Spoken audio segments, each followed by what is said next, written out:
মঙ্গলবার পূজা অর্চনার জন্য ভক্তদের বিশাল সমাগম ঘটে বিহারের নালন্দা জেলার শীতলামাতা মন্দিরে। চৈত্র মাসের শেষ মঙ্গলবার বিশেষ প্রার্থনায় অংশ নেন শত শত পুণ্যার্থী। বিভিন্ন রাজ্য থেকে ছুটে আসেন অনেকে। প্রচণ্ড ভিড়ের মধ্যে শুরু হয় হুড়োহুড়ি। এক পর্যায়ে ব্যারিকেড ভেঙে দিকবিদিক ছুটতে থাকেন মন্দিরে আসা পুণ্যার্থীরা। এ সময় পদদলিত হয়ে ঘটনাস্থলে প্রাণ হারান বেশ কয়েকজন। প্রত্যক্ষদর্শীদের অভিযোগ, পরিস্থিতি সামাল দিতে মন্দিরে পর্যাপ্ত নিরাপত্তা ব্যবস্থা ছিল না। সকাল থেকেই ভিড় শুরু হলেও মন্দির প্রাঙ্গণে ছিল না পুলিশের উপস্থিতি।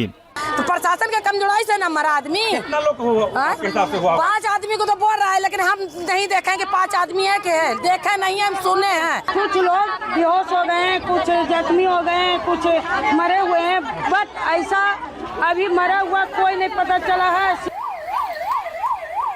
আহতদের স্থানীয় একটি হাসপাতালে ভর্তি করা হয়েছে। পুণ্যার্থীদের অভিযোগ, যথাসময়ে অ্যাম্বুলেন্সও ঘটনাস্থলে আসেনি। এছাড়া হট্টগোলের কারণে আহতদের হাসপাতালে নিতেও অনেক দেরি হয়েছে। एम्बुलेंस का कोशिश किया, लेकिन एम्बुलेंस बहुत लेट से आया। हम ये आपसे कहना चाहते हैं सरकार से कि एन टाइम पे एम्बुलेंस क्यों नहीं उपलब्ध करवाते हैं। এ ঘটনায় গভীর শোক জানিয়েছেন ভারতের প্রধানমন্ত্রী নরেন্দ্র মোদী। পরে প্রধানমন্ত্রীর ত্রাণ তহবিল থেকে নিহতদের পরিবারকে 2 লাখ এবং আহতদের 50,000 রুপি করে ক্ষতিপূরণ দেওয়ার ঘোষণা দেওয়া হয়েছে। এদিকে এক বিবৃতিতে শোক জানিয়েছেন বিহার রাজ্যের মুখ্যমন্ত্রী নীতিশ কুমার। প্রিয়জন হারানো পরিবারের পাশে দাঁড়িয়ে 6 লাখ রুপি করে আর্থিক সহায়তার আশ্বাস দেন তিনি। শোক জানিয়েছেন রাজ্যের উপমুখ্যমন্ত্রী সম্রাট চৌধুরীও। আহতদের যথাযথ চিকিৎসার দায়িত্ব নিয়েছে বিহার রাজ্য সরকার। ঘটনার পর মন্দির চত্বরে বিপুল সংখ্যক পুলিশ মোতায়েন করা হয়েছে।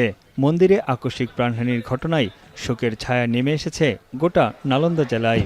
এরই মধ্যে ঘটনা তদন্তে নেমেছে প্রশাসন। তানভীর জনি, এখন বিশ্ব।